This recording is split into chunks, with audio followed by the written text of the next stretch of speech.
Out of the gate, JT, as we are rolling today, and we are looking forward to seeing you. Follow us on our stream, and we'll get you going here today. Hope everyone's having a good day. We'll be breaking down the NFL owners meeting. Klint Kubiak spoke to the Raiders media, a lot of the national media who was there also. So we're excited about that. When the coach speaks, we're going to get that for you. So when the coach speaks, we want you to be involved with what he had to say and what he's talking about and all of that. So that's a cool thing. We have the coach speaking today, and that's cool because I don't think that this coach is going to be speaking a lot. Not that he can't. I just don't think he wants to be one of those guys that speaks every single second of every day, which is probably a good thing around here.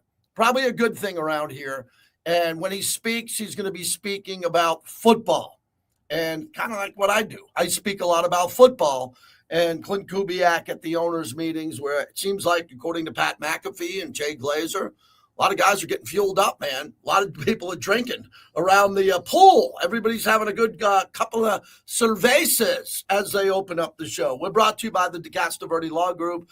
You listen to the show, you know if you're in Vegas, if you're in Nevada, Northern Nevada, Southern Nevada, if you get into an accident or injured, the DeCastro Law Group, the brothers win. brotherswin.com. If you need them, use them. Just like I say here, if you want help, ask for help. And in this town, if you're driving, it's like NASCAR, Formula One on the 215, the 15 on the strip, all of it. It is really difficult to drive in Vegas. Something that's changed rapidly over the last couple of years. We got the best roads I've ever seen, the smoothest. We don't have a lot of traffic. Out by me now, they do on the mean streets of Summerlin, because they're doing some really gargantuan job heading out towards Aliente and Summerlin Parkway and doing all that.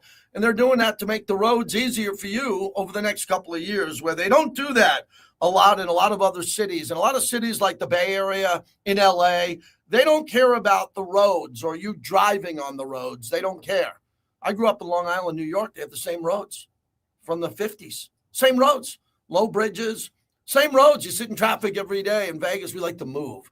And you see what they're doing with the Boring Company? They just opened up the new loop stop at the Fontainebleau. You won't believe what Elon's doing underground here. You won't believe it. It's nuts. It's going to be the greatest thing to ever happen. I will repeat, the greatest innovation to ever happen to vehicles and moving people will be Elon underground with the Boring Company. You know how many holes they have under Vegas now that's going to take you to the airport, to the ballparks, stadiums? Just going to get in a Tesla. You're going to go underground and pop up and, whoa, I'm here. I'm in the lobby. I'm in the lobby of the Fontainebleau Resorts World. I'm in the lobby of the Westgate. That's what's happening here. We are innovative here. You can't do that in certain cities. You can't bore underground in New York City. What are you going to do? Go underground with the subways and the rats and everything in New York City? You can do that here, but you got to blow up the Caliche. You got to blow up the Caliche, and that takes a lot of dynamite, man, to blow that up. But I'm jumping off. I'll jump in. I got a lot to get to as we open up the show today. And the Final Four is massive. It's absolutely massive. I'm in a pretty good spot. We got someone in our Brick House Bracket Contest that's doing amazing here. I have Illinois and Arizona in the final. And my wife asked me the other day, because she went to Illinois, you picked Illinois to get to the final and not to win? That's her life. I'm like, well, I did you a favor. I picked Illinois to get to the Final Four. I didn't think they might get to the Final Four. I did that. Give me some credit for that. I picked them to win, to get to the championship game, but I wasn't going to pick Illinois over the 1 seeds of Michigan and Arizona. But I'm rooting for Illinois to win it all. And who do you got in your bracket? I just want to quickly connect this to UNLV basketball. UNLV in the late 80s, early 90s was the best team in college basketball, along with Duke by far. By far. And that's when we didn't have Resorts World in the Fontainebleau and Allegiant Stadium. What the hell's going on out here? Now we got a football team and a hockey team that wins the Stanley Cup, and our basketball team's not even in the tournament? That's hard to do. Fix it. I think Josh Batchner wants to fix it. We got to fix that. Jerry Tarkanian didn't have in this city what this city has now, and they were dominant. They were better than Hoya Paranoia with Patrick Ewing at one point. Akeem Olajuwon in Houston. UCLA. I mean, UNLV, come on. Let's go. Let's get the program some cash. As the great philosopher Randy Moss once said, straight cash, homie. Let's get some cash coming into UNLV so we can watch them in the Sweet 16. Look, I'm not talking about winning the championship, but how about getting in the tournament? How about being better than Utah State and Wyoming? Anybody remember that back in the day? Yeah, Larry Johnson, Grandmama. Everybody's in the chat there on YouTube talking about this. So hopefully UNLV can get on the right track coming up here and get this thing rolling. If you want to get into the show, you know the number. We like to use the phones when available. Kevin Bollinger will join us from Fox 5. We'll get him to call in here in a little bit from Phoenix, from the owners' meeting. He'll check in, and we'll get an update on exactly what's happening. I want to get to this Max trade rumor today from Mike Tannenbaum and Dan Graziano. You know I'm good friends with Max. I know you love Max. John Spytek spoke to me one-on-one before he went to the owners' meeting. He was out there, and he was pretty vocal about the fact that Max is back. Max is back in the building. So if you thought that Max was a viable trade for 2 first-round picks, I get it. I disagreed with that from day one. From day one, I was on the record. Don't trade Max. We don't need to. He's our best player by a lot. Brock Bowers is right there with him. Don't trade Max. You're not a better team. So a lot of chaos went on with Baltimore. Baltimore did us dirty. Yeah, every one of you Raider fans, Baltimore did you dirty. So we get Max back, and Kubiak, and everybody's excited about it. Hey, man, we get Max back. We get Max back. How great is that? That's pretty cool. But now, in Bristol, Connecticut, for some reason, they're talking about Max Crosby for 2 second-round picks.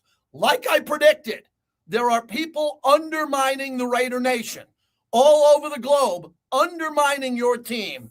Listen to this garbage, which I'm playing because I couldn't believe it when I heard it. Mike Tannenbaum, the former GM of the Jets, on the future of Max Crosby. I would try and trade him as soon as possible. He is a great pass rusher by any metrics. 29 years old. You know about the knee issue. And Brian, to me, what I worry about is with Mendoza being a rookie and a rookie head coach, it's going to be 2 to 3 years for this team to get meaningfully competitive, especially in a division where you have 3 great teams. So why not, in terms of rebuild, get as much as you can? Maybe it's 2 second-round picks. Not ideal, but that's probably better than what you would get in 3 years from now when, let's say, you can maybe get a second-round pick because there are going to be more concerns about his knee. So if we're going to take it down to the studs, let's take it down to the studs. Let's have a master rebuild, and let's include Max Crosby in that. All right, so there's that's Mike Tannenbaum saying the Raiders need to take it down to the studs and rebuild and trade Max Crosby for 2 second-round picks. After we got Quay Walker and Nakobe Dean? Really? That's what Mike Tannenbaum says? Rebuild. So go in the room and tell everybody who he just signed, Kwity Paye, and everybody else said, hey, sorry, guys, we're going to trade Max and bring it down for 2 second-round picks. Unbelievable. Kevin Bollinger, kind enough to join us for a few minutes, the sports director of Fox 5 at the owners' meetings. Man, there's a lot of drinking stories, Kevin, coming out of the owners' meeting. McAfee, everybody's talking about the pool session there. What's it been like for you? How much fun you having? Mm-hmm. Oh, I'm not talking you. Yeah, I'm not talking you at the pool having some cervezas, but I've been covering this for 30 years. It seems like now everybody's a little loose, and all these coaches are having a really good time together. Yeah, I saw Jay Glazer posted that, the day drinking party that they had here today. The first day is a lot more business during the day. They kind of get through a bunch of the stuff, at least from the coach's standpoint. And then day 2, things kind of get loosened up a little bit more, and they're on the back end of these meetings. So the coaches have met most of their obligations by now at these meetings. So now they can maybe sit back and enjoy themselves and sit around and pick each other's brains a little bit. A couple of the big topics. First, let's get the Super Bowl out of the way. That was a big deal with the Raider executives who were there, everything, the announcement back here in Vegas. You covered the story. I watched it on Fox 5. What was your takeaway?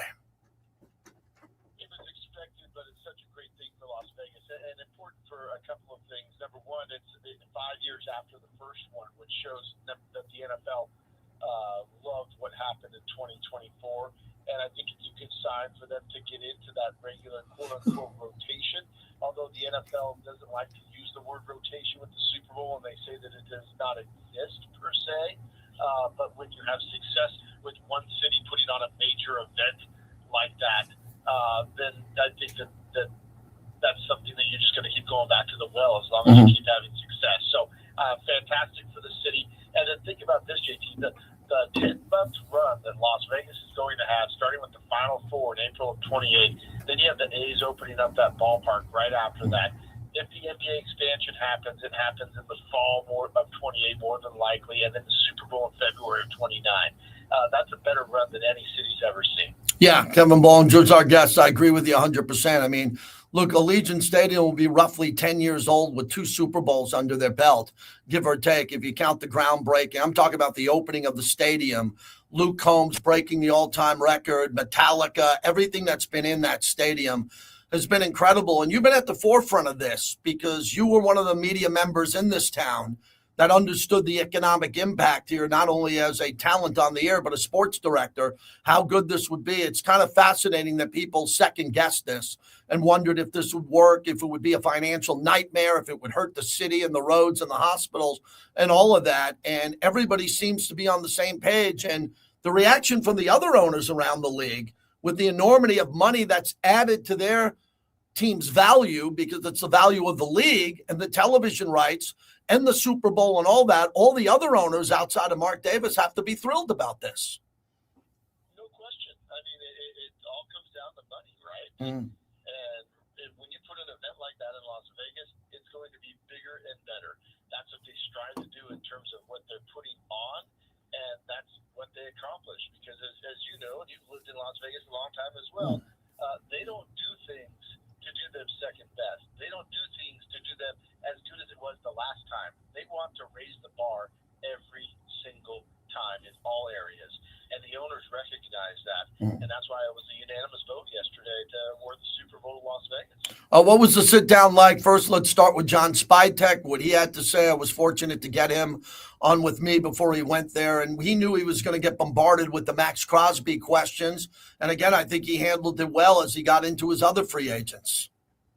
Yeah, and the Max Crosby situation is almost the way he had to answer it when we were at the Combine or when they made the change at head coach.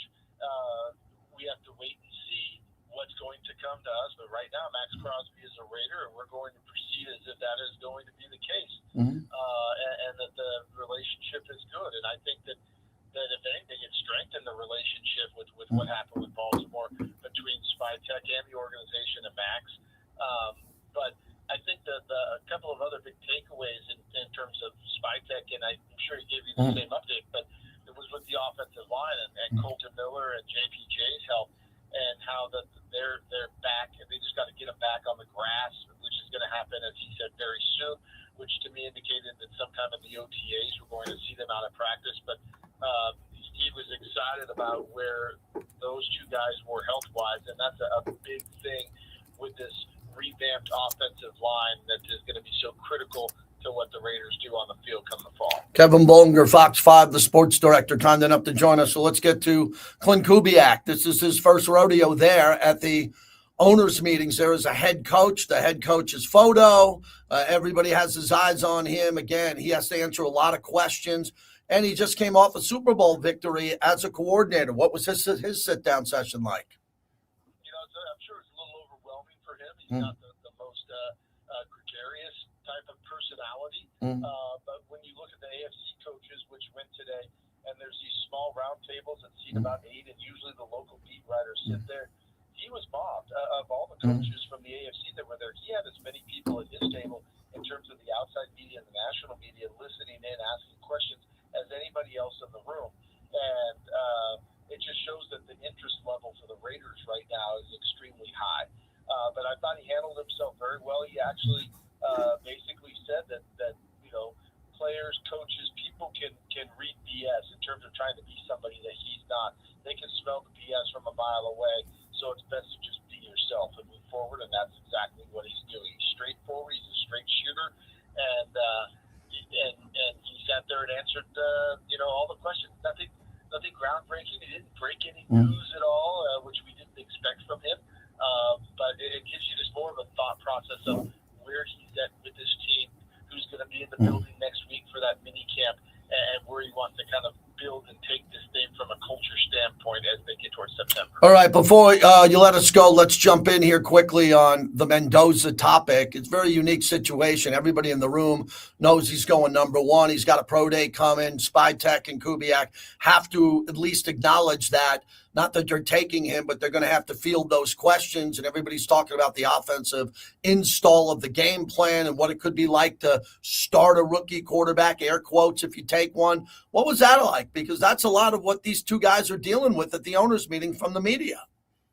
Yeah, one of the big topics was, do the Raiders bring in a veteran quarterback to mentor rookie quarterback as a had to be posed because they're not going to say Mendoza? And what role would that veteran quarterback take in terms of just being a mentor or being the starter and letting Mendoza kind of sit on the sidelines for a little bit and kind of get his feet wet that way? And Kubiak basically said that, sure, he would like to see a quarterback kind of sit back as a rookie and learn and maybe not have to jump in week one. But that's not always the scenario that takes place. So they would not commit to saying that they are going to sign a veteran quarterback. But Kubiak said one other thing that I thought was important on that topic today when somebody asked if he expected him to teach Mendoza the ropes as they go along. And he goes, I don't expect my players to be teachers. That's the coach's job. I want him to go out and basically lead by example as a player, and he can learn from that on his own. And again, it goes back to the culture aspect, and that's the kind of tone that he wants to set in terms of players going out and doing their job, coaches going out and doing their job. That's a really important point you made. I've talked to Hall of Famers about that recently. The coaches need to coach better, and the players need better coaching and teaching along the way. Last one, quickly, you left, and Bruce Cassidy got fired. I know that Fox 5 has been covering that breaking news. Just amazing that you could win a Stanley Cup recently, but it looked like he lost the locker room or the players just weren't hearing the message anymore. And John Tortorella comes in, and he's great for media business. Everyone likes his sound bites. Yeah, it was an interesting choice to replace Cassidy, and of course, interesting timing. But obviously, they felt they needed to have that spark. It's a team that, as we all know, in the NHL playoffs, you can be the 8th seed and you can run the table. It's one of those postseason tournament type things where if you got the talent, you just need to have catch the lightning in a bottle. And they think that Tortorella might give them the spark that they can kind of make that run in the Stanley Cup playoffs. And that's the move that Kelly McCrimmon thought they had to make. Kind of push their chips to the center of the table and let's go. What should I see on Fox 5 tonight from you and your team out there in the desert? We're continuing all the stuff with the NFL owners meetings. We're hoping to talk to Mark Davis a little later on today. They've still got one more vote relating to the Raiders in terms of the ownership succession that's going to take place today. And then Roger Goodell's going to be meeting with the media at the end of the owners meetings. So we'll get maybe a little bit more of his perspective and take on why it was so important to get the Super Bowl back to Las Vegas. Thank you, Kevin. Appreciate your time. Safe travels home. Thank you. All right, that's Kevin Bollinger joining us from Fox 5. Great to have him on. They're busy. They're busy out there. It's interesting on Mark Davis, Pat McAfee. When I get up in the morning, I have the couple of TVs on at once, kind of prepping for the show. But I'm always on at night a lot. So I got off the air at 11 o'clock last night. There's nothing new at 9 in the morning. So when I get up, I go for a walk, take my dog out, look at my phone, start to prep for the show, talk to James this week, what guests we're getting on. That's what I do. I've been doing this long, and I can do that pretty quickly. So I throw on McAfee, and McAfee did a segment on Mark Davis. And he's like, man, I want to hang out with Mark Davis. How he talks in that voice. He goes, I'm standing next to Mark Davis last night. Mark's got a cigar. Mark's got a big smile, and Mark's really happy. And he said to Pat McAfee, yeah, I'm really happy. Yeah, Mark is really happy, but Mark wants to win. Mark is not out there just, meeting and greeting everybody. There's an ownership succession that a lot of people are calling me on, and I say the same thing. If you set up a trust or a will, it's none of my business how you pass your assets on. None. Can you imagine coming up to your friends? Like, I know my dad's succession and what my dad will looks like, and I know what my trust looks like because I have a wife and 2 kids. You mind me imagine someone coming up to you and saying, do you have a will? It's none of your business. Do you have a trust? How dare you ask me? It's none of your business, right? But they're asking Mark Davis how he's going to hand off his team when he wants to sell his team eventually. Okay, the NFL has rules. He's a public figure. He's an NFL owner. So it's public news. So I'm comfortable talking about it.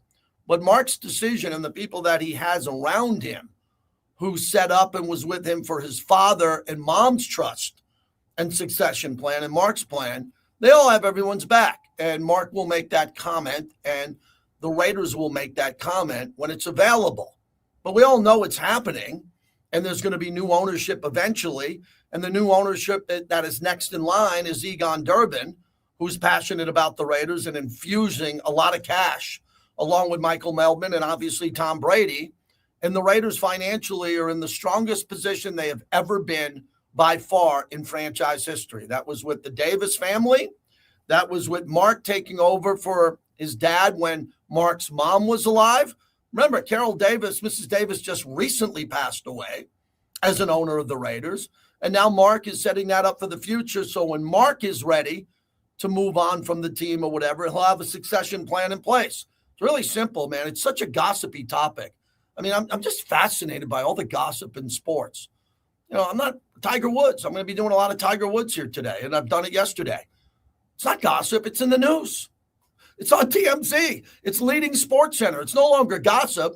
We have facts about his DUI. We can talk about it and debate it and what's going to happen with Tiger Woods going forward.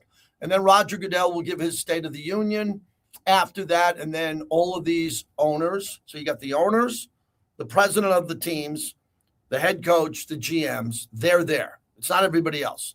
The Raiders have their scouts working hard, and they're getting ready for the Mendoza's workout, right? I think that's tomorrow, Mendoza's workout. So John Spytek will leave from there and go to Mendoza's workout with a big group, and they're going to watch because everybody knows he's going to the Raiders. And then we'll analyze what they say there. But I want to get back to what we said in the opening about Mike Tannenbaum looking for the Raiders to take it down to the studs and trade Max Crosby, his voice, not mine, for 2 second-round picks. That really pisses me off. That really bothers me. 2 second-round picks for Max Crosby? Really? 2 second-round picks, Mike? You think that's fair for the Raiders? To get whatever you can for Max Crosby and take it down to the studs? I always use this term out of respect. Go tell Brock Bowers' mom and dad, who are very active around the Raiders, right? The Bowers are there. They're from Napa. They're around Vegas. They're around their son. Go sit down with the Bowers family and say, Mr. and Mrs. Bowers, we only have Brock here on a rookie deal. We can franchise tag him. We're going to probably give him a lot of money to stay. But in the meantime, we're going to take this down to the studs and rebuild and do that because Mike Tannenbaum wants us to rebuild and take it down, quote unquote, to the studs. Incredible. Absolutely reckless comments. Orlovsky on Mendoza. I said, I don't think Orlovsky is a clickbait guy. I'm looking at what we saw today from Mike Tannenbaum. 2 second-round picks for Max Crosby? Are you out of your bleeping mind? No wonder you're not a GM anymore. 2 second-round picks for Max Crosby. Now, I'm not saying that's not impossible. If Max was a malcontent, if Max was a bad guy, if Max was out drinking and partying and acting like a fool, I want him out of the building. He's the exact opposite. He's the face of the franchise. He's great. Everyone in the building loves him. Everybody. Every fan that I know loves him. A couple of fans got a little loose when they thought he was leaving. Oh, I'm going to take out my Max tattoo. Oh, no, you're not. If Max came up to you, you'd laugh like a 14-year-old girl and ask for a selfie. Y'all love Max. Don't tell me you get out of here, Max. No, Max is part of our family for now, and we'll treat him part of the family. But, God, 2 second-round picks for Max Crosby. Is that slow of a day? Is that slow of a day that we got to go down that road and do this crap? We really do. You got to be kidding me on this. So I told you we had some Klint Kubiak sound. So let's get to a little bit of it. First, on the Max snap count, which is a big topic, because Max wants to play every single play, even when he's banged up. Here's what the head coach said. Yeah, I think those are things we work through. We got to get him back to healthy enough to practice, So I know he's going to put himself in a great position to do that. And, there probably will be a conversation about that as we go, but just taking the baby steps right now. Yep, that's what they're going to do. They're going to let Max get healthy. And then when the season starts, like I said, Max is different. I don't need to see him play one snap in the preseason. He'll want to play every play. Okay, Max has got to get ready for the home and road opener, whatever it's going to be. We need Max Crosby healthy, and all accounts are he will. Also from Klint Kubiak from the owners' meeting on the emotions of Max leaving the building to go to Baltimore and then returning. Yeah, I think anytime there's a trade, you always know that it could go down that way. So, once it happened, I was really excited. When Spy came and talked to me about it, we sat down. My first thing was a smile. Like, oh, we got Max back. Kidding me? That's great. You got anything else you want to talk about? Our team has got better. And, did you reach out to him immediately? How do you foster that relationship? Yeah. Well, I think I sent him a text because I'm sure he was getting enough people calling him, and then he was back in our building the next day, doing his rehab. Like nothing ever happened. So I see Max, all the time at the facility. He's one of the first guys there every day. I've said that. John said that. So it's been really good in this time before the players all get there to get to know him a little bit better. All right, so that's some pretty good sound here. That's really good sound. I truly believe that that's the coach and the GM and everybody saying we have Max in our building, we're good with him. But the ESPN now clickbait on Max Crosby is heating up again. Here they won't leave it alone. They won't leave it alone. And look, Max is no longer hurt. He's done. He's completely post-surgery. Okay, now he's rehabbing to be 100%, not to be 90%, not to be 95%, to be 100%. And I'm pretty sure from texting and my conversations with Max that he will be fine and he's gung-ho. All right, let's get out to Stoner Dude, my longtime friend who starts the show. What's happening, buddy? JT, we've been hearing this every year since the beginning of Raider time. All the Raider haters, prognosticating, talking heads, they love to pick at the bones. They're always predicting the demise of how we're nowhere near a playoff run. I'll never forget back in the old days when King Al called Adam Schefter the rumor monger. Because it was every year. It was somebody out there just completely saying something to throw some kind of shade on us to pretty much destroy our whole upcoming season. And and I know, and every other Raider fan out there knows, with the moves they've been making since carefully calculated moves, by the way, this offseason, which is rare. When you go out and you get a Super Bowl winning offensive coordinator to your head coach, you get all these great players to come in. You got John Fleischak. Now you got Tom Brady out there really wanting the Raiders to win.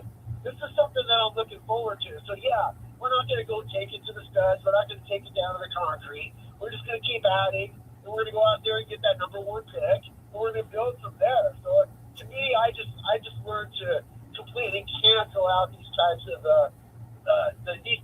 comments about the Raiders years ago. That's why I listen to you, JT. That's why I've been listening to you for 25 years. So they know that we're going to talk about some inside stuff. We know what we're talking about. We know this is what the Raiders are doing. We don't see the future the way others do. But before I let you go, JT, March 1976, 50th anniversary of the history-altering, game-changing album, Rush 2112, man. 50 years ago. Can you imagine that? And just recently, Rush played live on the Juno Music Awards 2026 with their new lineup, Hanukkah Niles and the new keyboard player. Man, I love it, man. Geddy Lee and Alex Bryson on stage again playing. You got to love that. Yeah, I do love it, buddy. Thanks for the call. Appreciate you. And I watched it all, and I watched everything they put out on that. I love it. Yeah, 2112 was a masterpiece. The first Rush album was great. I've seen 54 Rush concerts. I thought it was over when Neil died. Now I'm back. Just when I thought they were done, they pull me back in, and you will be missing me on a few select Fridays this year. Well, I'll be heading to watch Rush in Florida, Dallas, San Jose, with a couple of my buddies here. Wow. All right. We're off to a good start. I want to get you up here. 702-365-9200 is the number if you want to get in. Let's get out. I love when people are calling when we're ready to start off the show. Joe from Brooklyn. Thanks for waiting, Joe. We'll get you up here before our first break. What do you got? What's up, JT? How's everything? I'm doing good. Thanks. Good. Mike Tannenbaum. I mean, you took the words right out of my mouth. This is why this guy's not a GM. Okay? I mean, it's the same guy that agreed with Dan Orlovsky about Fernando Mendoza. Like, what is he talking about? Trade Max? Listen, I never wanted to trade Max anyway, but Joe Spytek got exactly what he should have got when the trade went down. 2 first-round picks. And that's what he's going to get if they trade him again. And listen, he's always going to take phone calls. That is his job, is to listen to every single offer that, whoever, and just watch the Cowboys. I have a funny feeling like Jerry wants Max. I don't want Max to go, like I said, but we're not giving him away for 2 second-round draft picks. The line was drawn in the sand. It's 2 first-round picks. That's what's going to be. And like I said, for guys like Tannenbaum and Dan Orlovsky, this is the cleanest draft prospect, like quarterback, that has been coming out. The kid he has done nothing wrong. Undefeated, big arm, accurate, no trouble. And they're still finding something like to pick on about. If there was any other team picking number 1, it would be, this is the best press box, the best prospect he is. Just to take him number 1. I mean, like, just because the Raiders have the number 1 pick, they're gonna, all the media that don't like the Raiders, ESPN, will be like, fine, whatever. Yeah, I don't think there's a lot of that. And let me jump in here, Joe. I appreciate your time. Thank you. I don't think that there's not a lot of people that are questioning the Raiders and Mendoza. There's none. And I don't mind Dan Orlovsky. I don't mind Dan Orlovsky questioning every throw that Mendoza made and tying it to Ty Simpson. That's his job. I don't mind that. I don't think he's a clickbait guy at all. But Mike Tannenbaum today at the owners' meetings basically saying back on ESPN's platforms that Max Crosby for 2 second-round picks to break it down to the skids. What did Mike Tannenbaum see in free agency? The Raiders are not rebuilding. If you believe that the Raiders are rebuilding, you did not watch free agency. You are lost. You don't know any football. Now, if John Spytek in free agency didn't get quitty pay and didn't go out and get a slot corner and didn't go out and get 2 elite linebackers from really good playoff teams, then you could say, wow, the Raiders did nothing in free agency. They're really rebuilding. That would be fair. John Spytek did absolutely the opposite. He brought in 7 new starters. He retained Malcolm Kuntz. He went out and built a completely new front and got Max Crosby back. In what world is that a rebuild where you would take it down to the studs? With Mendoza, Ashton Genty, Brock Bowers, Michael Mayer, Pro Bowler A.J. Cole, a brand new kicker who's proven in the league. What am I missing?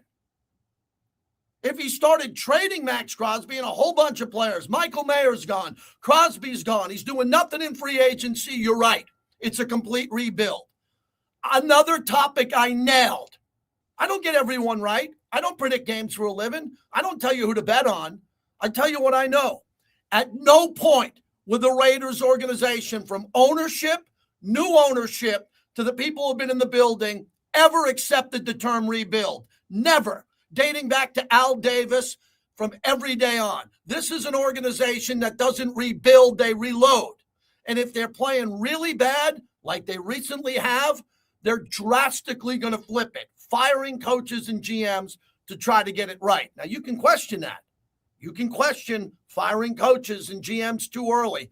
That's fair. But don't ever come to my show and talk about a rebuild or tanking.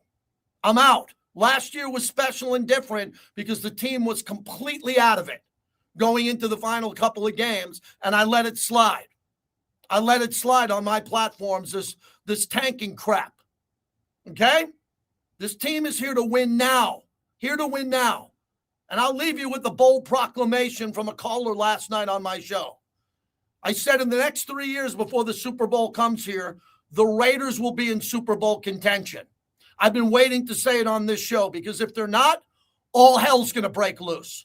The Raiders, by the time the Super Bowl is hosted in Las Vegas, will be in Super Bowl contention. Not playoff contention, Super Bowl contention.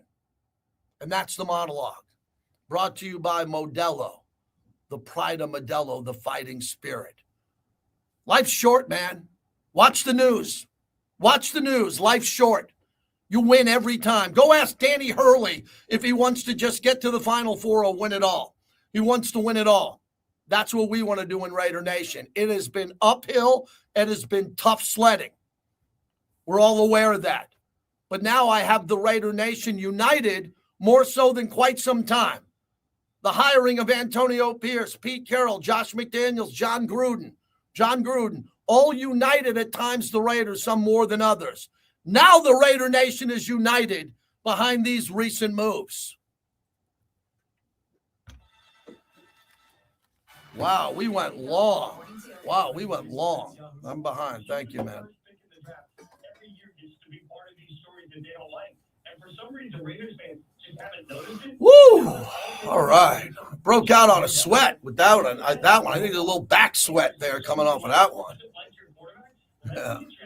If he's successful, nobody will give a damn about what Dan Orlovsky thought. That's a you issue, not an analyst issue. The Morning Tailgate, weekdays at 7 a.m. Point Gaming is the official and exclusive local casino partner of the Las Vegas Raiders at Allegiant Stadium. How are we doing in the chat?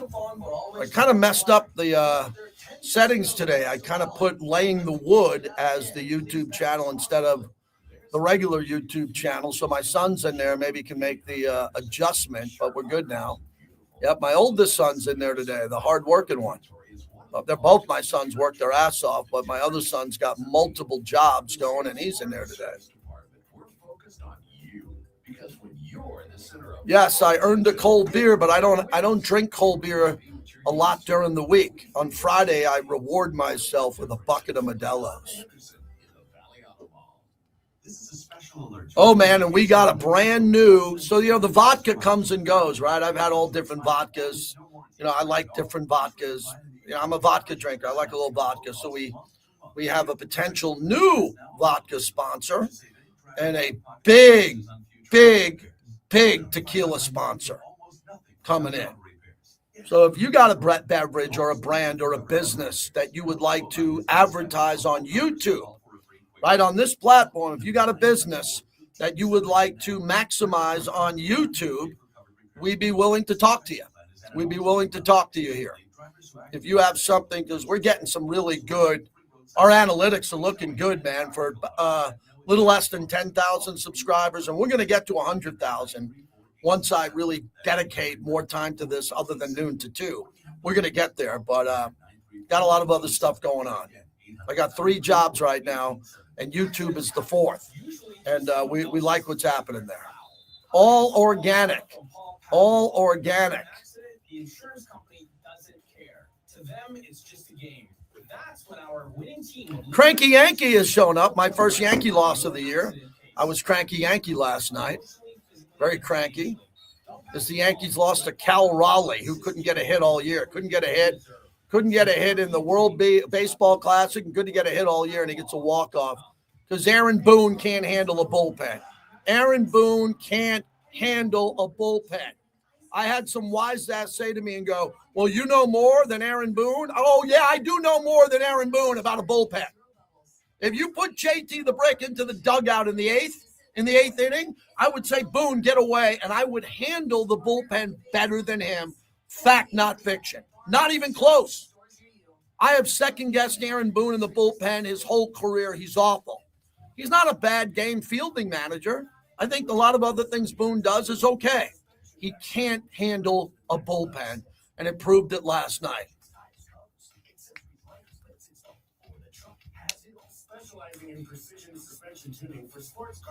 What do I think about Duval and Jake Bird? I don't know what that means. What does that mean? What does that mean? Duval. I just got back from Duval. Worry about your car payment. Don't be. All right, we got to do a short one here. I'll break at 45. Yeah. Whether you are ready for something new or want to refinance your current ride, we've got you with affordable payments. What's that? and Yeah. easy Yeah, always at that time. Windows down, music up, on the road to what matters most. Apply today at weststar.org. I couldn't or change stop some by of your these, nearest branch. All loans are subject to some of these like rejoins. So I talked to Doug and I talked to Jared. I'm just about it. So Welcome back Doug to had the to go and do it. JT the Brick Show. Brought to you by the Black Try to Hole. change out this Become Geno a Smith member of one. football's most notorious fans. Here to throw. He's looking down the middle to the end zone. Caught Bowers. Back in the end zone in tight coverage. Touchdown Raiders. Brock Bowers was sandwiched between the defender and the end line and hauled it in for a 7-yard touchdown grab. His 7th of the season. And the Raiders are an extra point away from tying it up early in the second quarter. Yes, we got Brock Bowers highlights. JT, back with you. We got to go short here. I won 36 minutes in the monologue. Kevin Bolton joined us. He was great. We got a great NFL insider coming up at the top of the hour. Ari Mirov will join us at the top of the hour. He's good. He's got info. He'll join us from the owners' meetings as we continue there. And Raider Nation Radio has you covered from the owners' meetings. We got a lot of guys down there, people out there trying to get you the information that you expect. The last 24 to 48 hours, basically, I've been talking about the Final Four, right? The bricklayer challenge, everything that we're doing here. And, I nailed it. And last year I won my first ever bracket contest with 100+ people in it. I got lucky. You got to get lucky. But this year I'm in first again. And if I get Illinois and Arizona in the final, I'm going to win. And that'll be back-to-back, a belly-to-belly, as John Sterling would say. And I'll feel really good about doing that. God, I don't know why I don't gamble, because then I could have some of those Twitter accounts where I can just tell you that I bet $5 on every game and sell picks, like the charlatans in this town. Oh, my God, man. Do you ever see the people in this town in Vegas who are so bad at picking sports, gambling, and then they just pivot to a sport they don't cover? Like, they're so bad at football, they can't even get to above 45%, which means they lose. And then college basketball comes around and they start giving you picks on that. What? You're a football handicapper. You're going to actually give me college basketball? Stop. Go away. Go on vacation. It's incredible what's happening in this town. Anybody who has a phone is trying to sell picks and tell you who to bet on. There's a handful of guys and gals that know what they're doing. The rest of them are frauds. Do you see how many of these gaming app companies are going out of business? Have you been watching that over the last couple of weeks? I'm in the stock market every day and I'm like, woo, how are they going under? They have their earnings call and they lose $65 million a quarter. But then they hire another celebrity and say, hey, here's my app, bet on these games. I'm a celebrity in movies. I hang out with Denzel Washington, so take my picks. I mean, it is getting crazy. So I always say bet with your wallet, not with your head. Everybody, unless you're driving, open up your wallet right now. How much money do you have in it? I'm going to do it right here. Okay? I'm going to open up my wallet. Pretty cool wallet I have here. I'm going to open it up. Got some money here. I got about $130 in my wallet. What I mean by that is everybody should bet what they have. Do not bet what you don't have.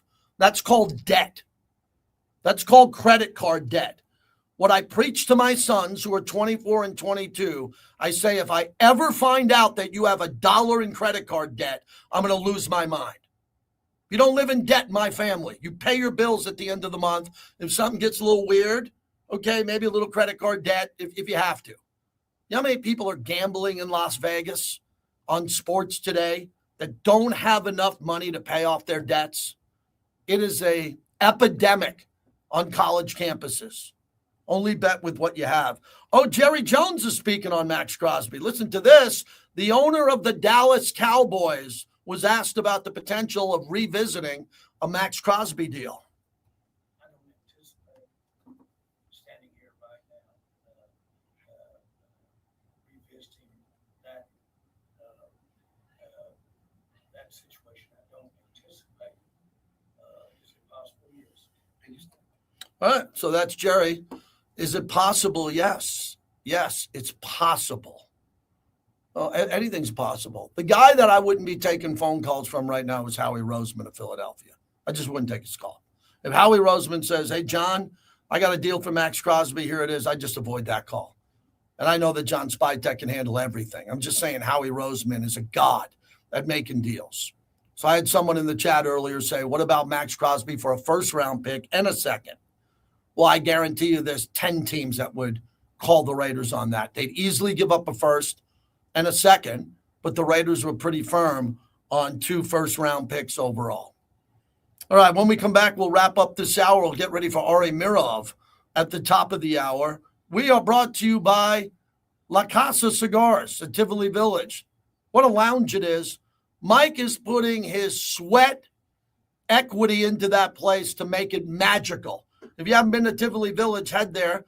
Go to La Casa Cigars and Lounge, get some live music, have a couple of beverages, relax with the cigar, and watch sports. It's a brilliant place to go relax and have fun. It's unnecessary roughness. With a new staff, a new offensive line coach, new ideologies, new thoughts.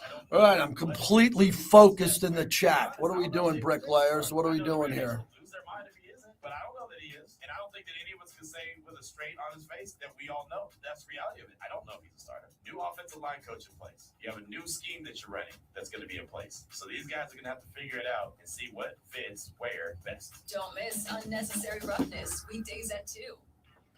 Spring is in the air, and Alev's long-lasting pain relief is here to keep you moving. The days are longer, and the flowers are blooming. Whether it's gardening, yard work, or just spending more time outdoors, spring has a way of getting us moving despite any body pain. That's where Aleve can keep you going.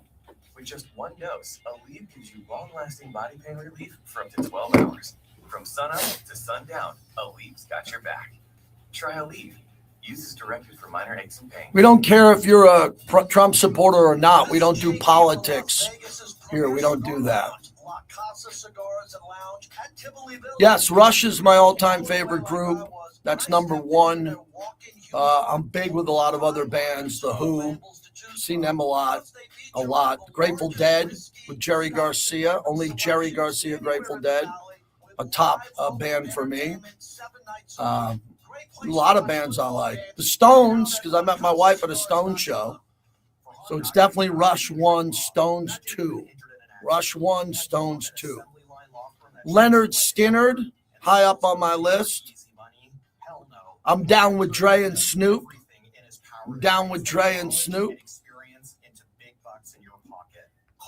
Love Elvis.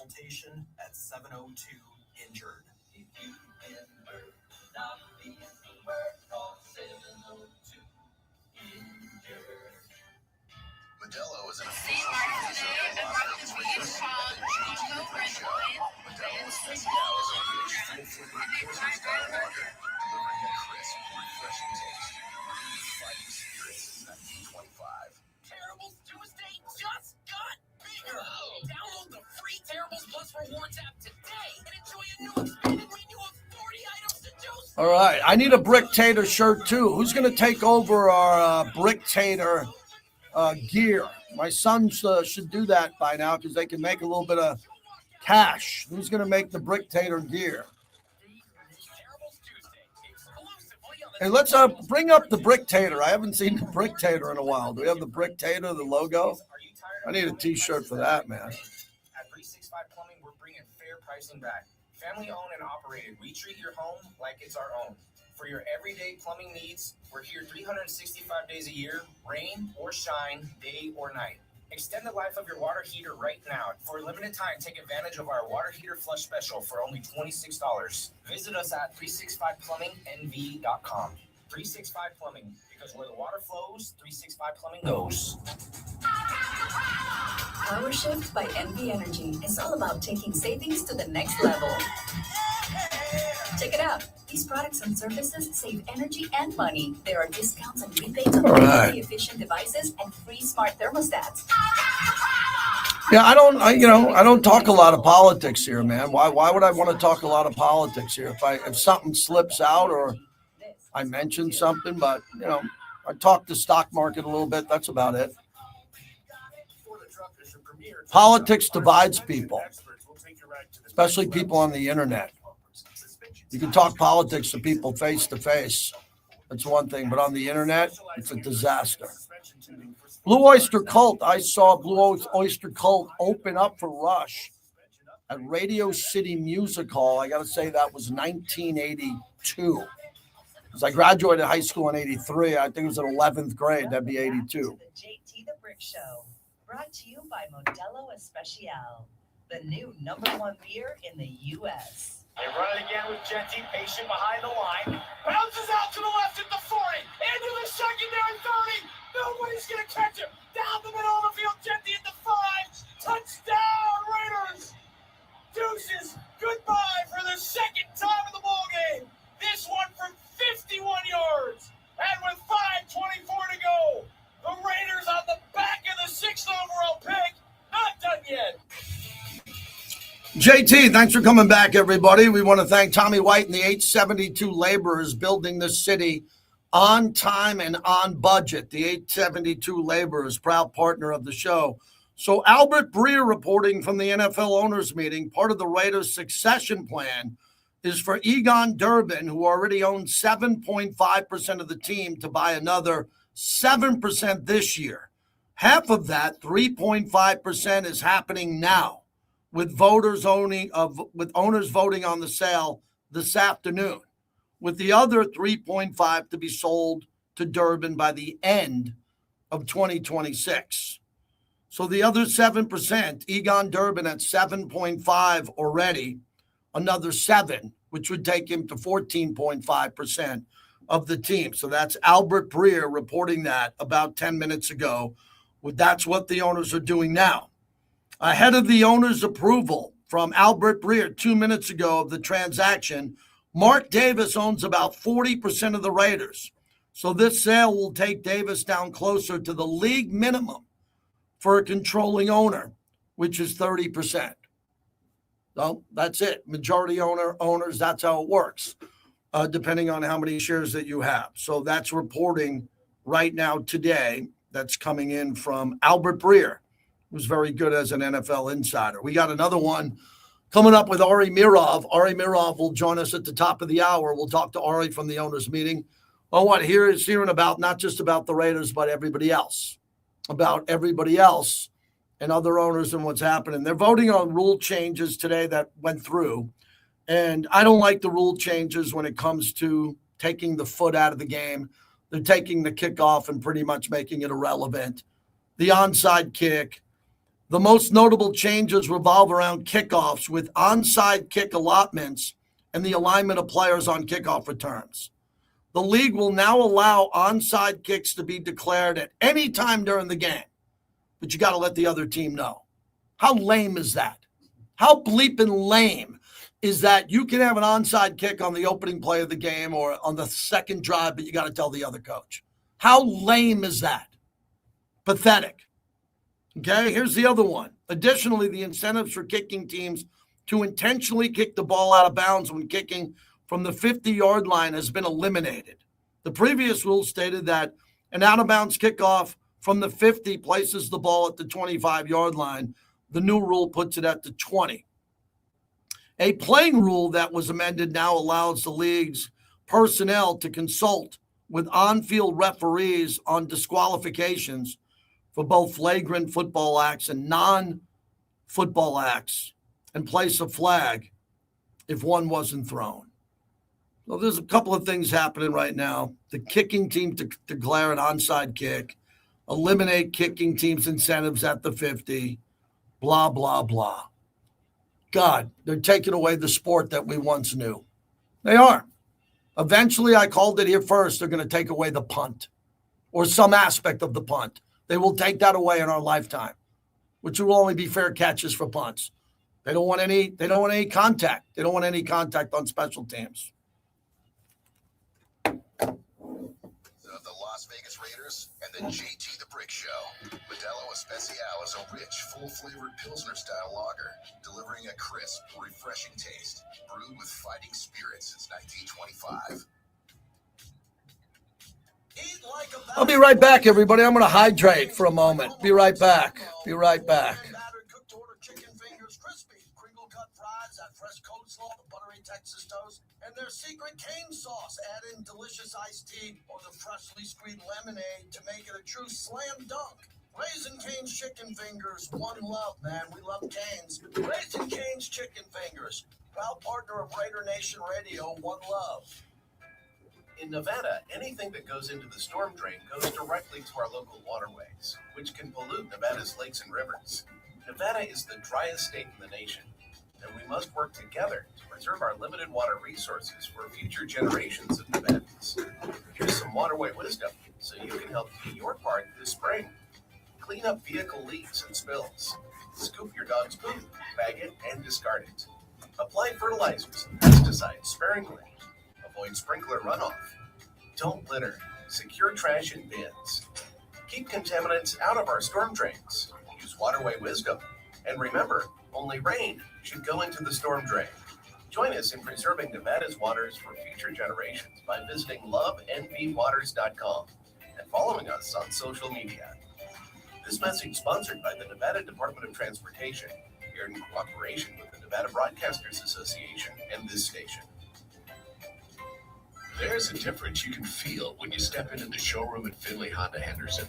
Sure, our cars are beautiful, built to last, and our certified pre-owned inventory is one of the largest in the country. But the difference is our people. From the sales floor to the service department, we're focused on you. Because when you're the center of our attention, everybody wins. It may not be what you're used to, but we think it should be. Welcome to the difference at Finley Honda Henderson in the Valley Auto Mall. This is JT for Las Vegas's premier cigar lounge, La Casa Cigars and Lounge at Tivoli Village. You're going to be blown away like I was. When I stepped into their walk-in humidor, over 500 cigar labels to choose from. Plus, they feature one of the largest whiskey, scotch, and bourbon selections anywhere in the valley with live local entertainment 7 nights a week. Great place to watch football games. Check it out at lacasacigars.com. Modelo is an official cerveza of the Las Vegas Raiders and the JT the Brick Show. Modelo Especial is a rich, full-flavored Pilsner-style lager, delivering a crisp, refreshing taste, brewed with fighting spirit since 1925. Worry about your car payment? Don't be. Drive happy. For Ari's call coming in, I'll leave that for tonight. Both these guests for tonight. Did you figure that out last night with the emails and all that? How you did that? Like, it didn't work on the regular email. You had to. Okay. Good. All right, we got 305 in here today. Some Twitter, some YouTube.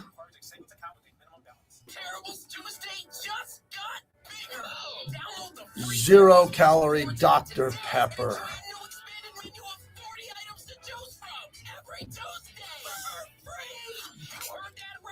What's up, Raider Nation?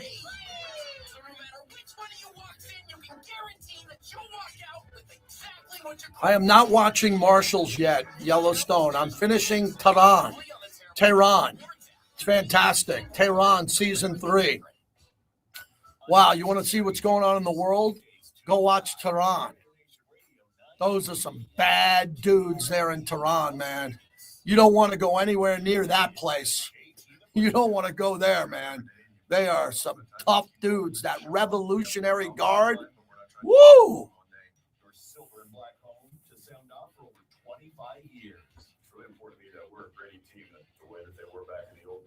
Nothing that we say is what we do on the field.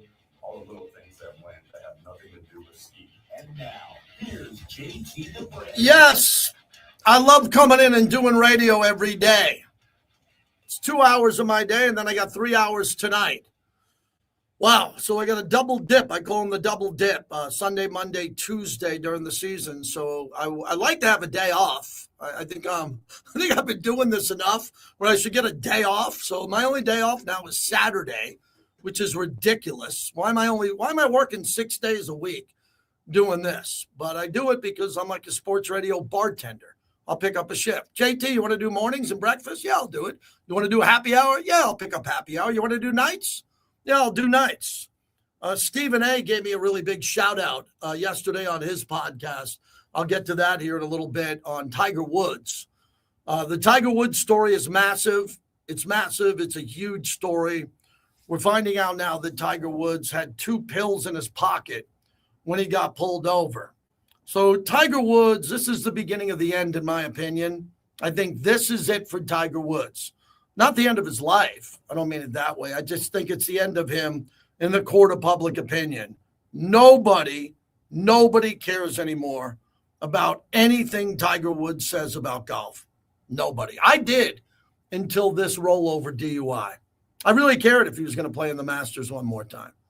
I truly did. I really cared if he was going to play in the British Open on one of those tiny little links courses, those little links courses where Tom Watson almost won in his 50s and Phil Mickelson. You can do that if you're Tiger. I think you can find a way to get it done. You really can.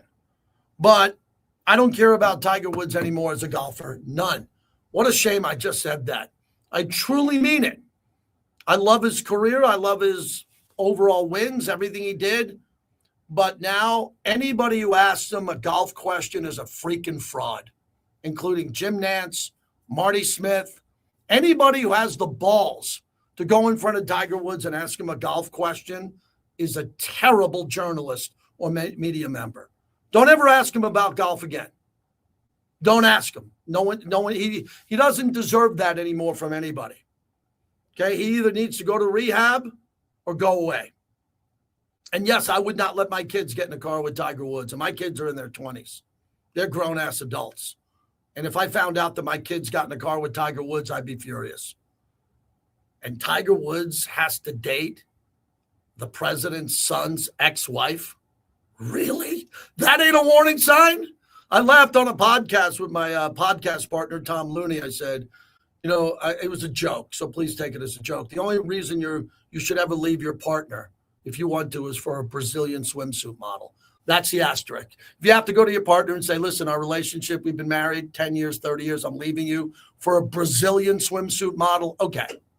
Tiger Woods didn't do that. Tiger Woods went for the president's son's ex-wife. And that wasn't a warning sign? That wasn't a warning sign? I think I'm allowed to talk about it. I'm one of the last guys in radio that's still married to my first wife, my only wife. And that wasn't a warning sign? What a mess Tiger Woods has become. An absolute disaster. To the owners' meetings, and Ari Mirov, who's one of the premier NFL insiders out there, and I'm thrilled to talk to him again. Ari, a lot happening here. First off, with the owners and what's happening with rule changes. Really not many jump out at me. Where do you stand on these special teams kicking rules? Really doesn't move the needle much. This is not exactly one of the more significant owners' meetings when it comes to rule changes, I would say. We've had previous years with the tush-push debacle. We've had the pass interference debacle several years ago.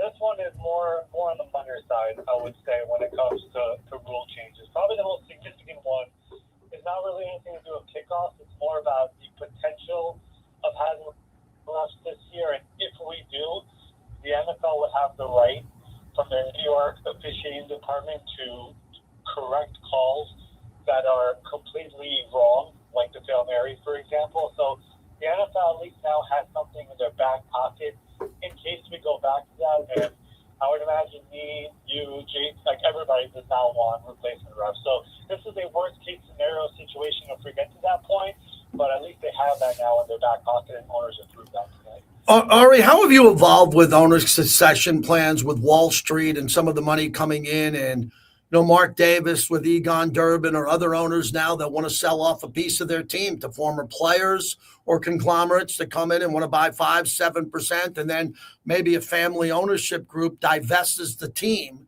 to a smaller number but still has control of the team and the decision process? Yeah, NFL made a couple of changes a few years ago when it comes to private equity, which some teams want to do, some teams don't want to do. The Raiders obviously brought in a number of new minority owners over the last couple of years above Mark Davis, who is still the controlling owner.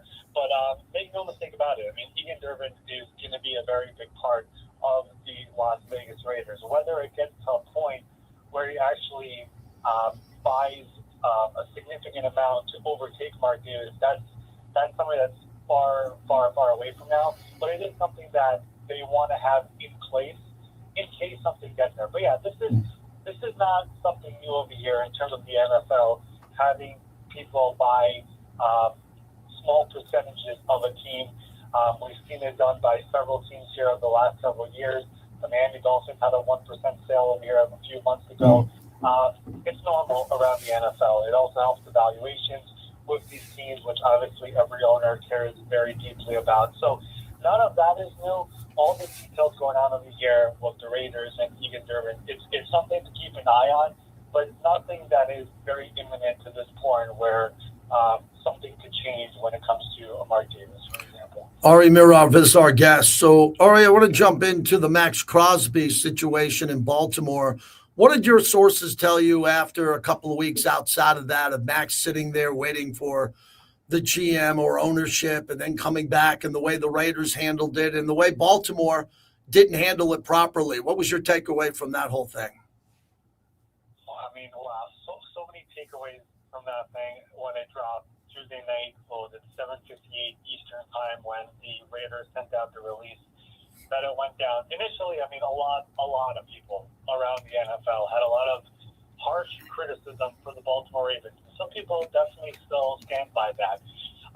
There are some people out there who have tried to give them a bit of a benefit of the doubt, where it is 2 first-round picks, and maybe there is something there when it comes to the longevity of a player, which they did not know from the initial trade agreement when the trade went down on that Friday night. But a lot of different opinions here. But the one thing that I've heard from a lot of teams is the respect that they have for the Las Vegas Raiders for the way this entire situation has been handled, right? I mean, John Svitek has taken the high road. John Svitek has done, and really his entire staff and the new coaching staff have done an exceptional job of having those very honest conversations with players, with these situations, and not sugarcoating situations. It never got to a point with Max where publicly it was a very, very ugly place.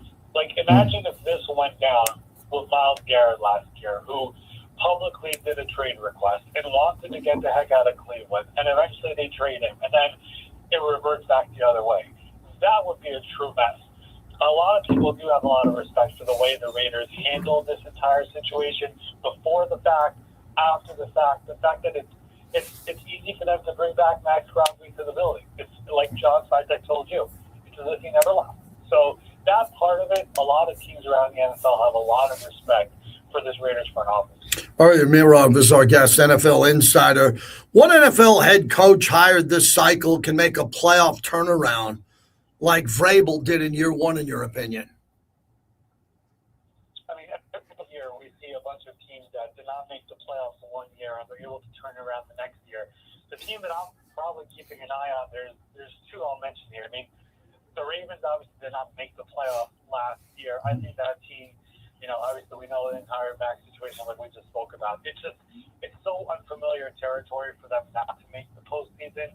I do like Jesse Minter a lot, and I do think that this is a team that had that sour taste of not making it last year, and having a new head coach and a new voice, I think it will go a long way for them. But the one team that I think could make that turnaround that the Patriots did last year, I'm keeping an eye on the New York Giants, who got the former Ravens head coach, John Harbaugh, who comes in, has brought in a lot of players he's familiar with. They have the young quarterbacks, Jackson Dart. It feels eerily similar to the Patriots situation. It's a year 2 quarterback with Jackson Dart. The Patriots were a year 2 quarterback with Drake May.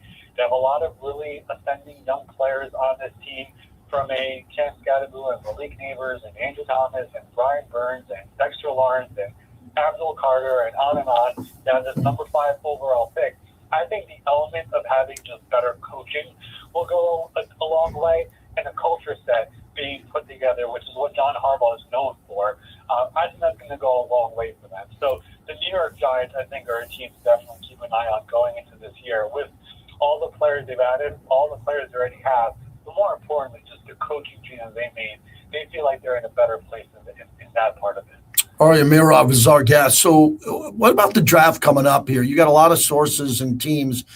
It looks like teams and younger GMs want to trade more than hold on to draft picks. We saw that in the NBA starting 10 years ago. And NBA GMs could care less about picks. They'll trade first-round picks forever to just get a player to come in, even an aging player. But the NFL draft picks are really important in the culture of the history of this league. And it's not a big quarterback draft overall. Maybe some wide receivers early in the first round here. The offensive line seems to be strong and linebackers. But do you think this draft is going to be a big first 10 to 15 picks and then maybe a dud? Or do you think this could stretch out a couple of rounds with some good value? I mean, from everything that I've gathered speaking to people, right now is really the time where the draft buzz is really heating up around, like, personnel departments have obviously been, scouting and doing that year round. But now is when the coaches are now fully involved and everyone else is getting fully involved. And now you're getting really some concrete opinions on what's going on. It definitely feels like the top 10 to 12 picks, there are some great players in this draft. A bunch of players in like non-premium positions is what makes it really interesting. I mean, you have an exceptional running back in Jeremiah Love here, an unbelievable safety in Caleb Downs. It'll be fascinating to see where those guys go. But the more I talk to people, the more I hear that the middle rounds, round 2 to 3 primarily, is where you're going to find some special players there who could come in and be impact starters right away. I think there is, everyone keeps on talking about the 2027 draft, and I agree. 2027 is going to be great, especially at the top, 20, 25 picks of that draft, a lot of quarterbacks and all that. But from everything I gather, I would not sleep on rounds 2 and 3 in this draft, where if you're a team that drafts well and knows how to develop and have the right coaches in your building, I do think there is potential there in those rounds to find some guys on the interior of the offensive line, pass rushers. I've heard a lot about that. So I would not sleep on those rounds in this draft over here. And like you said, I mean, trades galore has been going on over here in the NFL in recent years with these younger GMs. We'll see what ends up happening in the first round. I mean, at this time last year, nobody knew about it, but the Jaguars and Browns were working on a trade to flip the number 2 overall pick to Jacksonville, which ended up becoming Travis Hunter. So everyone's down there in Arizona right now for the owners' meetings, and they're talking and they're mingling, and they have a few drinks here and there probably. This is kind of where the trade stuff starts going on over here, and us people are trying to find out exactly who's talking, who's real, who's not. But that is well underway right now. Ari, as we wrap it up, I kind of understand why Aaron Glenn is claiming Geno Smith will, quote, lead us to the promised land. He has no choice. They're going with Geno. I watched Geno. I had a front row seat last year. He was awful. But not all of it was him. The Raiders didn't have much of an offensive line. They fired Chip Kelly. Pete Carroll had his son on the offensive line. He didn't coach well. So with all that happening, Aaron Glenn doesn't want to get fired. He will definitely be fired if this team doesn't win 4 or 5 games or 6 at a minimum. So isn't it fair for him to go all in with the quarterback who gives them the only chance to win? Exactly. I mean, the Jets don't have the number 1 overall pick. They're at number 2. They will not be getting Fernando Mendoza. And I'll just take you inside that Jets building for a second.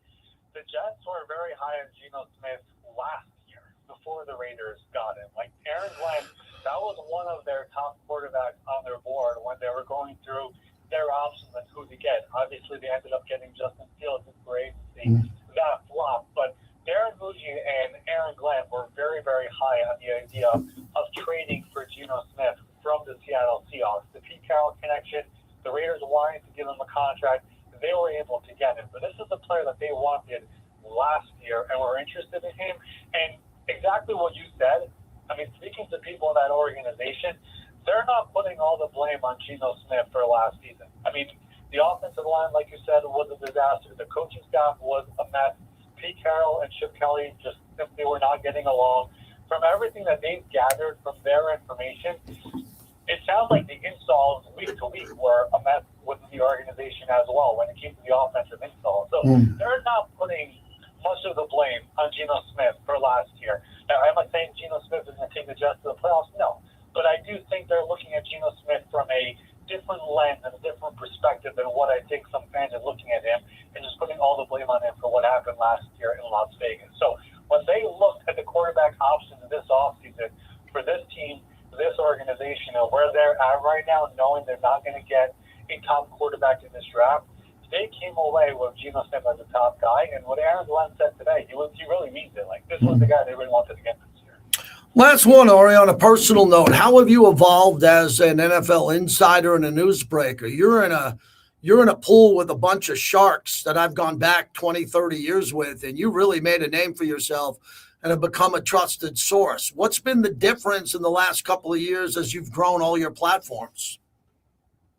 Well, first of all, I appreciate that. That's very kind of you. And I have a lot of respect for everybody who does this. It's a very, you're on your phone a lot. It requires a lot of relationship building for sure. But I think the NFL, it evolves, like you said, with all these younger executives coming in and new people coming in. And because of that, you're able to form these relationships with these people who are climbing the ladder. So that has definitely helped me over the year. I mean, I started doing this back in 2013, so it's been now 13 years. So there's been a lot of people out there who have been kind of, when they got started with a front office or they got started as a quality control coach, that's when I kind of was starting as well. So that has definitely helped me out a lot. And there are so many people out there who want to be, in an NFL front office, who want to be on an NFL coaching staff. So forming those relationships early on definitely helps out a lot. But the game has changed so much. It has evolved so much. There is so much more activity than ever before. There's so much more discussions going on behind the scenes about what's going to happen and what's not going to happen, that as long as you're able to stay on top of all of it and kind of know what's up next and what's going on around the NFL, eventually it finds your way to you. That's kind of what I've learned throughout all of this. So it's a very fascinating sport, a very fascinating business. There's so much going on. The NFL, Roger Goodell, the owners, they've all done a really good job of making this a 365-day sport where even though they only play from September to February, we're still talking about it all year long. So there's always something going on when it comes to this job. And as a result, you're just always talking to people and finding out more and more information about what's going on around the league. You're really good at it. Good to talk to you, Ari. I hope to have you on again soon. I really appreciate your work, and congratulations on everything going forward. Anytime, my friend. Take care. Ari Mirov, very good. He has 863,000 ex-followers, which is excellent here, and he's really good. I think I've blocked 65,000 ex-followers, but he has a nice number. Ari's got good information. I like him.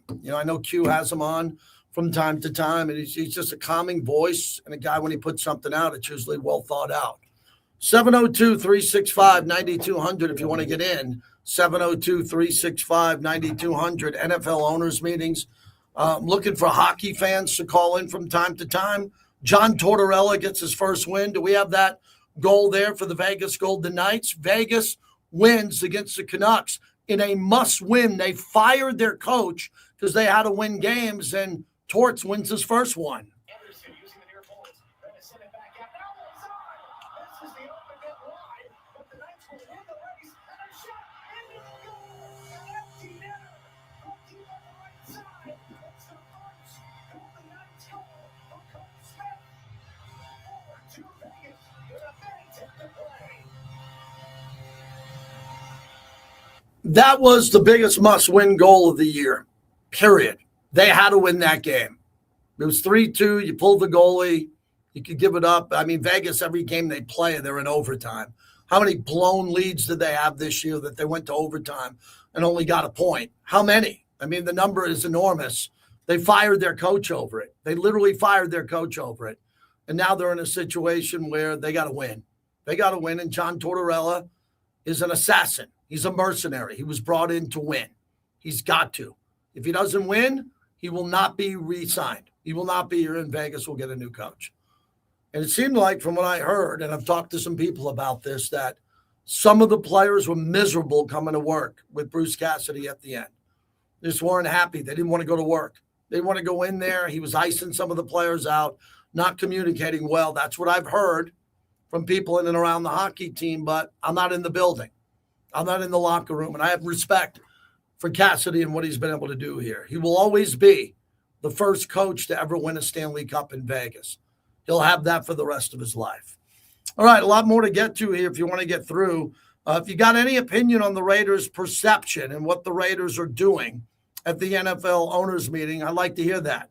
from you on that. I think every Raider fan's pretty excited about the news around the Raiders in this cycle. Last year, Pete Carroll got the job, and I was excited. Everybody was. I mean, was Ben Johnson or Pete Carroll? They didn't get Ben Johnson.